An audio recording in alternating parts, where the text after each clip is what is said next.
কাইফা হালুকা baby, sorry আপনি কেমন আছেন? ভালো। আপনি কি কিছু বলবেন? বলতে তো চাই অনেক কিছুই। আমার নাম হাসান। আপনার টানা টানা চোখ দেখে আমি পুরো পাগল পাগল পাগল হয়ে গেলাম। আমি নিশ্চিত করে বলতে পারি আপনার পুরো মুখমণ্ডল যদি দেখতে পেতাম তাহলে আমি ঠিক যেমন মেয়েটা আমার জীবন সঙ্গিনী করতে চাই, এরকম সুন্দরী একটা বউ আমি পেতে চাই, আপনি ঠিক সেরকম একটা মেয়ে। আপনার ফোন নাম্বারটা আমি পেতে পারি? মানে আপনার বাসায় গিয়ে বিয়ের কথা বলতাম আপনার সাথে। কি করেন? জুতো দেখছো? আল্লাহ, তো উত্তেজিত মহিলাকে কেমনে বউ বানাবো? আমি কেমনে আমি তো বিয়ের কথা বলছিলাম।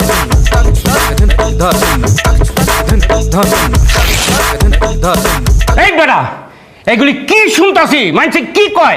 রাস্তাঘাটে চলতে পারি না তোর লিগা মাংস মানিত সব কিছু শেষ কইরা এই রাস্তাঘাটে হাটে বাজারে যেইখানে যেই মেয়েটারে দাও তারে নাকি তুই বিয়া করার প্রস্তাব দেখ।